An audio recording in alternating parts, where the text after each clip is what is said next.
গত শীতের সময় আমরা বন্ধুরা মিলে প্ল্যান করলাম একটু কাপ্তাই ঘুরে আসবো। তো সেই হিসেবে চট্টগ্রামের এখান থেকে যাত্রা শুরু করি।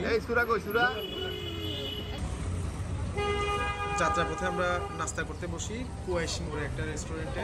ভালো ছিল খাবারগুলো।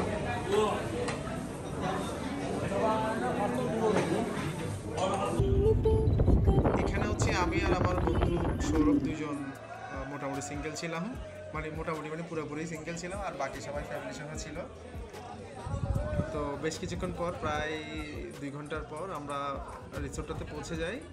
ওই দিন কোনো একটা ব্যাচের প্রোগ্রাম ছিল, সম্ভবত SSC 95-96 এরকম একটা স্কুলের একটা ব্যাচের সবার প্রোগ্রাম ছিল, তারা রেস্টুরেন্ট ছিল। তো আমরা ওখানে পৌঁছে রুমের দিকে চলে যাই সবাই।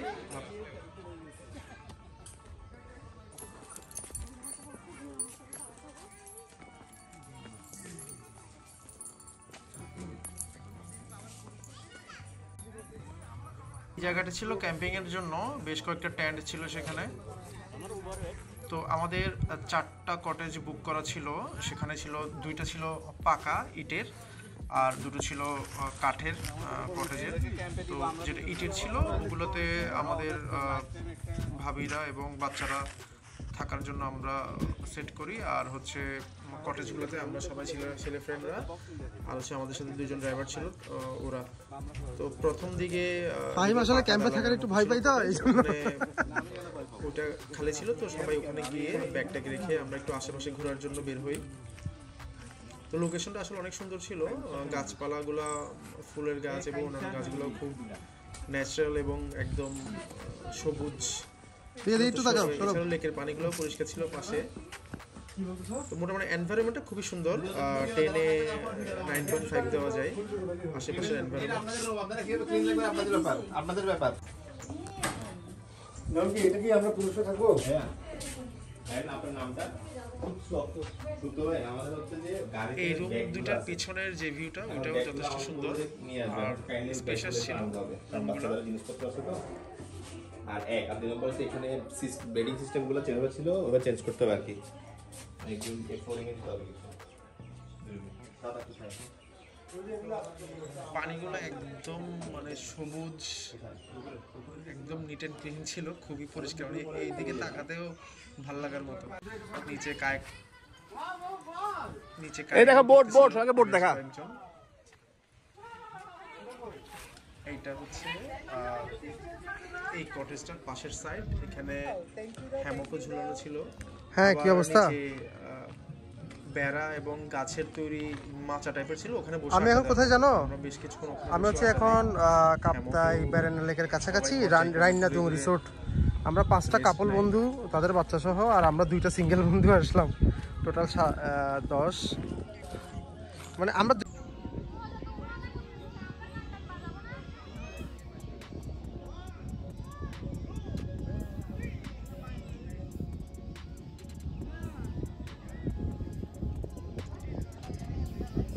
এনজয় করার পাশাপাশি আমাকে আসলে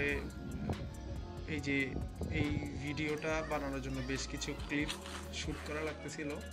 তো তুলনামূলক আমাকে মোবাইলের পিছনে যথেষ্ট টাইম দিতে হয়। আবার ছবি তোলার ক্ষেত্রেও আমাকে তুলতে হয় ছবি, তো এই জন্য আমি এনজয় করার টাইম পাই কম। বাকি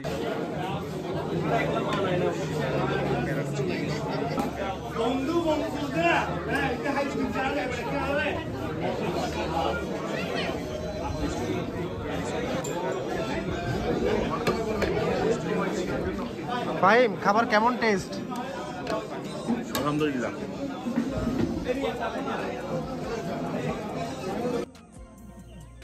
এরপর খাবার শেষে আমরা বিকালবেলা, তখনও রোদ ছিল, পুরোপুরি বিকাল বলা যায় না, তো ওই টাইমে নিচে আসছিলাম। আর ওই কটেজটার সামনে এই ফুলের গাছটাতে ভালোই ফুল ছিল। ফাহিম ক্যামেরা নিয়ে আসছিল ছবি সেটা আরেক একটা কষ্টকর বিষয়, ক্যামেরাটা সবসময় ক্যারি করা। যে ক্যামেরা নিয়েছে ছবি তোলার জন্য তাকে এই ক্যামেরা ক্যারি করতে হয়, চার্জ খেয়াল রাখতে হয়, আবার ছবি তুলতে হয়। পরে আমরা বেশ কয়েকজন, আমি, ফাহিম, 5, 7, 8, তানজির, রকিব সবাই মিলে একটা খেলা, 15 সেখানে শেষ পর্যন্ত রকিব সম্ভবত শেষ পর্যন্ত জিতে যায়। এটা ফুল সেটআপ খেলা, কমেডির সাথে কন্টাক্ট হয়ে গেছে। আমি খেলার মোমেন্টগুলো ক্যাপচার করতেছিলাম, মানে আমি চেষ্টা করছি প্রত্যেকটা মোমেন্টের কিছু কিছু পরে এই ভিডিওগুলো দেখলে ভালোই লাগবে, মানে পুরো জিনিসটা মনে আসলে মোমেন্টগুলো দেখতে পারলে ভালো একটা ফিল, খুব ভালো লাগা কাজ করে। এই যেমন সময় আর কখনো এইভাবে যাওয়া হয়তো আমি বলতে পারি না। বিকালবেলা আমরা আসলে নিচে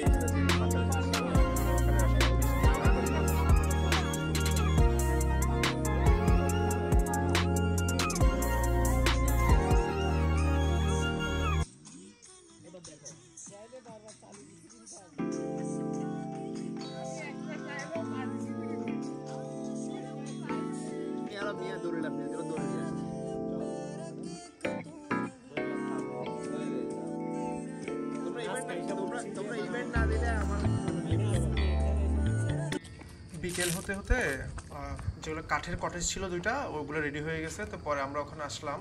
এই যে একটা প্রথমটা, এটার নাম ছিল, এই কটেজগুলোর আলাদা আলাদা নাম আছে। এই নামগুলো হচ্ছে চাকমা উপজাতিতে বিভিন্ন লিজেন্ড, এরকম কোনো ঐতিহাসিক ঘটনা আর কোনো ক্যারেক্টারের নাম দিয়ে। এইটা হচ্ছে প্রথম কটেজটা, পুরোটাই কাঠের, একটা বেড। তারপর হচ্ছে পাশেও, এটার পাশে পুরোটাই ছিল কাঠের একটা দরজা, আর পাশের পুরোটাই ছিল হচ্ছে কাচের পর্দা দেওয়া, যেটা পুরোটাই কাচের। এই যে ব্যালকনিটা, এখান থেকে এই জায়গাগুলো দেখা যাচ্ছে ন্যাচারাল, একদম দেখে ভালোই লাগে, একদম রিফ্রেশিং একটা এনভায়রনমেন্ট। এই পাশে, এর পাশেরটা ছিল আরেকটা, ওইটা সামান্য ছোট। আচ্ছা, পরে সন্ধ্যা হয়ে যাওয়ায় আমরা সবাই আস্তে আস্তে করে এখানে আড্ডা দিতে আসলাম। অ্যাকচুয়ালি আমাদের সবার জন্য ওই যে 4টা কটেজই ঠিক করা ছিল, কিন্তু বলা যায় আমরা ছেলেরা সবাই এক কটেজেই ছিলাম, রাতে ফ্লোরিং করেছিলাম, আবার বিছানায় ছিলাম, মানে সবাই আড্ডা দিতে দিতে এখানে ছিলাম। তো তখন সন্ধ্যার পরে ম্যাজিকটা দেখেন, এটা মজা পাচ্ছে না তো। ভাবি যারা আছে, বাচ্চারা সবাই এখানে একটু দেখতে আসে এটা কেমন। তো ওখানে বেশ কিছুক্ষণ আড্ডা, বিভিন্ন বিষয় নিয়ে গল্প, সবাই মানে খুব জলি মুডে, হাস্যোজ্জ্বল মুডে ছিল, এবং খুব মজার মজার বিষয় নিয়ে আলোচনা হচ্ছিল। দেখা যাচ্ছে বারান্দায় আমাদের বন্ধু ফাহিম এবং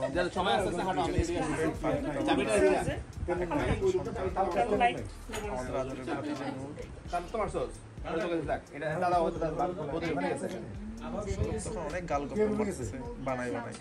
আচ্ছা, আমরা ওদিকে চলে যাই, একটা ইভেন্ট আছে। আমি বলেই রাতের দিনে আমরা আবার একই রেস্টুরেন্টে চলে আসি হাঁটতে হাঁটতে।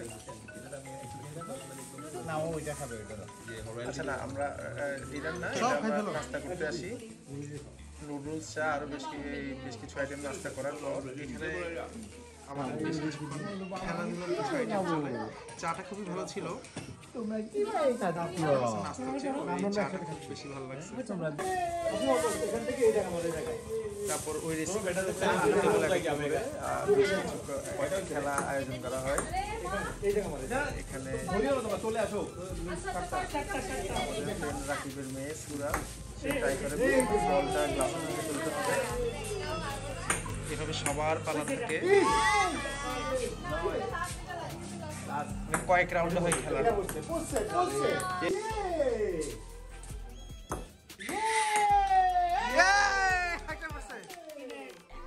সুরার আম্মু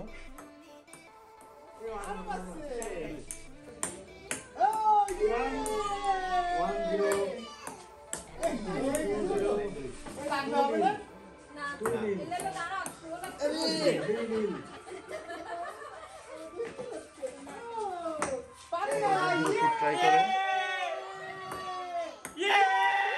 যদিও অনেকের জন্য খেলাটা প্রথম নতুন ছিল।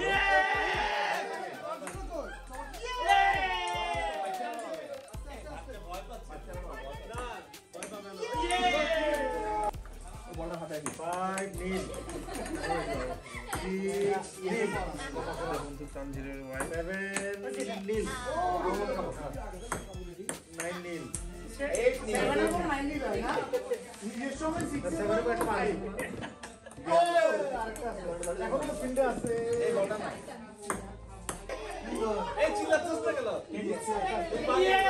বিলকিস ভাবি, বন্ধু নাইমার ওয়াইফ, চেষ্টা করতেছে সবাই বলগুলা গ্লাসে ফেলার জন্য। দাদা চেষ্টা করতেছে আপনার পড়ছে একটা, কি খুশি।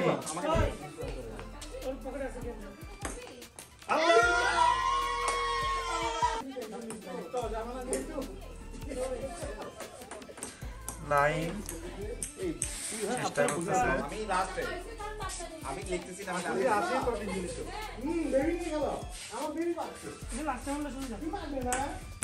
আমাদের স্কুল ফ্রেন্ড তাওয়াবনা, বন্ধু ফাহিমের ওয়াইফ।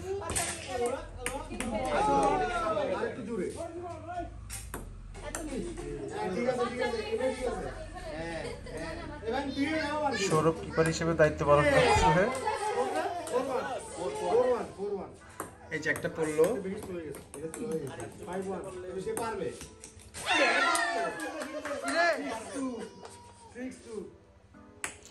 দুইটা পড়ছে। সৌরভ ট্রাই করতেছে ফেলার, একটা,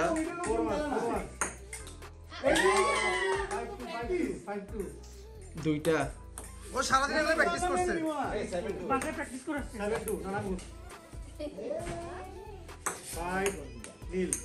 বন্ধু ফাহিম খুব কুল মাইন্ডে চেষ্টা করতেছে, সেকেন্ড বারে একটা পড়ে গেল।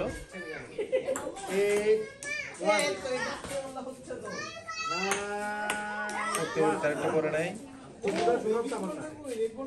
আবার এরপরে আমার পালা, আমি একটু ওয়ার্ম আপ করে নিচ্ছি। এতক্ষণ আমি ক্যামেরার পিছনে ছিলাম, এরপরে ক্যামেরাটা রেখে গেলাম। 10 বার ট্রাইয়ের মধ্যে যতটা পরে আমি চেষ্টা করছিলাম ফার্স্ট বাউন্স ফেলার জন্য। দুইটা পরে নাই, এই তিনটাও পরে নাই, চারটা পরে নাই, পাঁচটা, এই একটা পড়লো, 6-এ, সাথে একটা, 8-এ একটা। আমি বলতেছি সামনে আগানো যাবে, আমার বডি তো টেবিলের সাথে লাগতেছে না।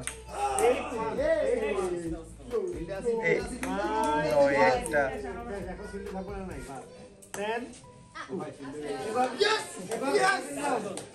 এই দুইটা। তো দুইটা হওয়াতে আর এখন আবার সেকেন্ড রাউন্ড, বেশ কয়েকজনের সম্ভব দুইটা দুইটা ছিল।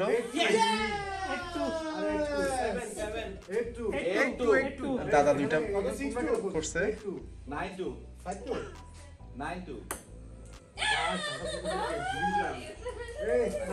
তিনটা,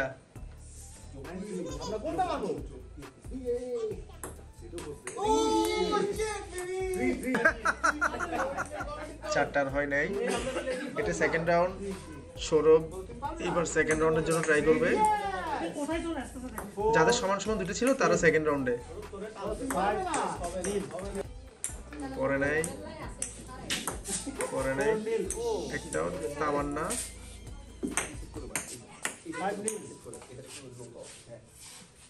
চোরা বুদ্ধি শিখাতে হবে না,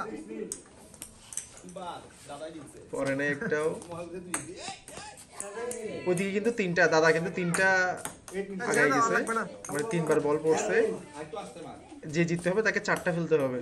এবার আমার পালা, লাস্ট একটা,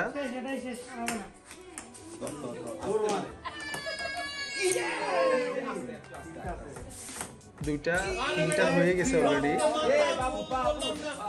আর একটা করলেই হয়ে যাবে, সম্ভবত লাস্ট একটা পরে। এই যে 4টা হয়ে গেছে, মানে আমি উইনার ছিলাম এটাতে ফার্স্ট।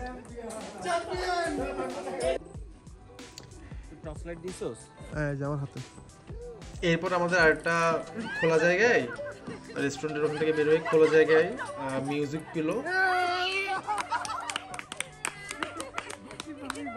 মিউজিক পিলো যে মিউজিকটা দিচ্ছে, অন অফ করতেছে, সে অন্যদিকে তাকিয়ে অন অফ করতেছে। বাকিরা আমরা খেলায় আছি, আশেপাশে আমাদের ভাতিরা দৌড়াদৌড়ি করতেছে। শেষ পর্যন্ত রকিব সম্ভবত, হ্যাঁ লাস্ট পর্যন্ত রকিব জিতে যায়। এরপরে আমরা চলে আসি হচ্ছে আরো কয়েকটা গেম ছিল, ওগুলো আমরা সবগুলো রেকর্ড করা হয়নি। তো মোটামুটি ভালোই টাইম কাটিয়ে এরপরে আমরা সবাই যার যার রুমে চলে আসলাম, আমাদের ভাবিদের আর ভাতিজাদেরকে রুমে দিয়ে এরপরে আমরা কটেজটাতে চলে আসলাম, খাবারও নিয়ে চলে আসলাম। ওই যে হাতে খাবার, মানে রুমে খাবো আমরা। তো রাতে আসলে অনেক আড্ডা হয়, আমরা কার্ড খেলি অনেকক্ষণ, এরপর সকালবেলা সবাই দীর্ঘক্ষণ ঘুম। এই যে আমরা আসলে আরেকটা কটেজ পুরো খালিই ছিল, সবাই আড্ডা দিতে দিতে রাত্রে কার্ড খেলে আড্ডা দিয়ে সবাই এখানে ঘুমায় যাই, ফ্লোরিং করে, বেশ কয়েকজন বিছানায়, বেশ কয়েকজন ফ্লোরিংয়ে। মানে কাপলরা আর কাপল হিসেবে থাকে নাই, সব ছেলেরা এক সাইডে চলে আসছে।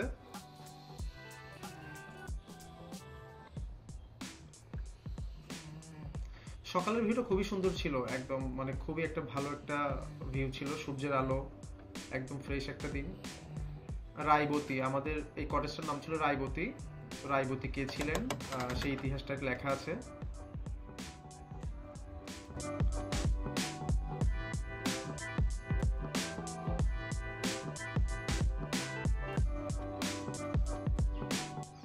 আর তখন আসলে কিছু কাজ চলতেছিল, এই জন্য ইট টিট এগুলা দেখা যাচ্ছে, এত ইট সিমেন্ট দেখা যাচ্ছিল, এতদিন এগুলো কাজগুলো হয়ে গেছে।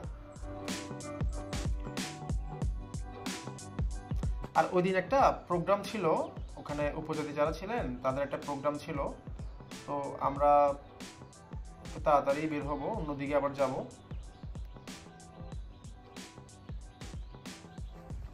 আর ফুল টুল ছিল তো এই জন্য ভিউটা খুব সুন্দর ছিল, মানে ন্যাচারাল ভিউটা খুবই সুন্দর ছিল, ফুল থাকার কারণে আরো সিনেম্যাটিক অপশন আবার খুঁজবো কোথায়। আর এই যে এখানে শুকনো পাতাগুলা ওরা জ্বালিয়ে পরিষ্কার করে ফেলতেছে। সৌরভ সম্ভবত ফটোশুটের জন্য দাঁড়াইছিল।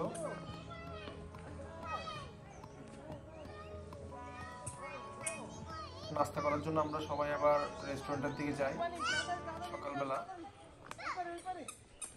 সকালে খিচুড়ি আইটেম ছিল, সাথে চা এরকম। তো আইটেমটা আমরা খাবারটা শেষ করে এরপরে আবার একটু ঘোরা ফেরার জন্য চলে আসি।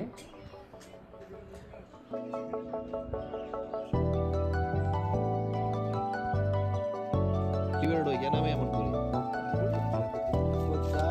যা হয় এরপরে তাও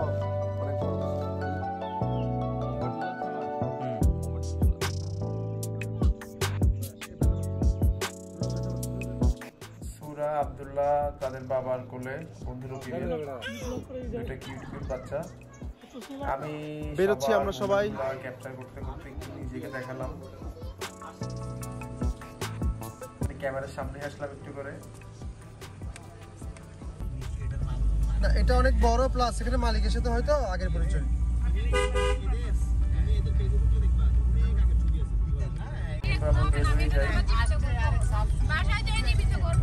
রাস্তাটা অনেক সুন্দর, তাকিয়ে থাকার মতো। একটা কার এবং একটা মাইক্রোতে আমরা সবাই যাই, এরপর বের হচ্ছি, রিসোর্ট থেকে বের হয়ে কাপ্তাই জুম রেস্তোরাঁর দিকে যাই। এটা হচ্ছে পথের ভিউ। আমি সবসময় এই রাস্তার দিকে কোন জায়গায় সবসময় আমি তো এখানে আমার বন্ধুদের সাথে মজা করতেছি, বেড়াচ্ছি। এখানে এসে একটু সামনে কি দাও, প্রাইজ গিভিং, একটু সামনে যাও, একটু সামনে যাও, এটাতে একটু সামনে যাও, ফ্রেমে আসবে না, একটু সামনে যাও, প্রাইজ পাবে, তাদের এখন প্রাইজটা হবে। সরো একটু সামনে যাও না, ওইদিকে যাও না। আরে স্টেজ ওটা করলে না, আবার এদিকে কেন দিচ্ছ? ফ্রেম লাগাই না।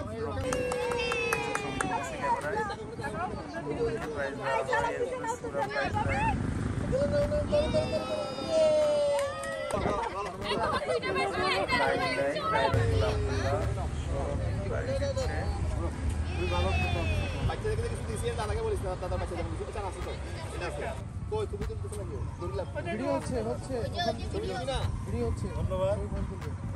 আচ্ছা এরপর মনে হয় এখন আমরা যাচ্ছি, আপনি ক্যামেরার পিছনে থাকায়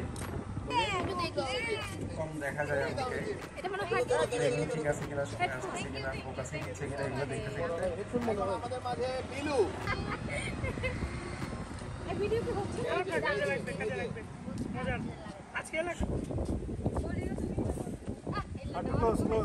এরপর আমার প্রাইস দেওয়ার পালা। আচ্ছা এখন প্রাইস আবার সবাই খুলে খুলে কে কোনটা প্রাইস দেখাচ্ছে।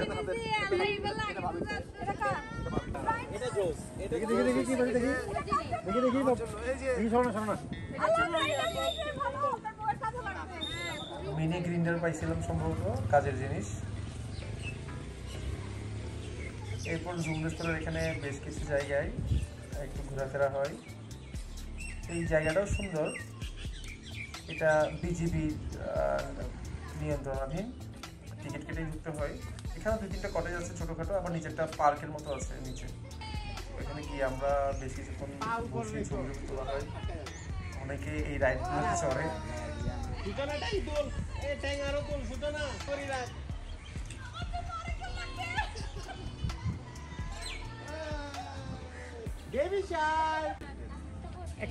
এরপর আমরা জুম রেস্তোরাঁর পাশে লাঞ্চ করতে আসি বেলায়। তো এই জায়গাটা আসলে ওই ন্যাচারাল ভিউ হওয়ার কারণে খাবারের টেস্ট আমার কাছে মনে হয় আরো বেড়ে যায়। এই যে আমরা এত সুন্দর একটা জায়গায় বসে খাচ্ছি সবাই একসাথে। আমরা চিটাগাংয়ের পথে রওনা দিয়ে দেই। তো অল্প সময়ের মধ্যে খুব সুন্দর একটা ট্যুর ছিল। আশা করি লোকেশন কেমন আবার যাওয়া হবে। যারা ভিডিওটা দেখলেন সবাইকে ধন্যবাদ। আসসালামু আলাইকুম।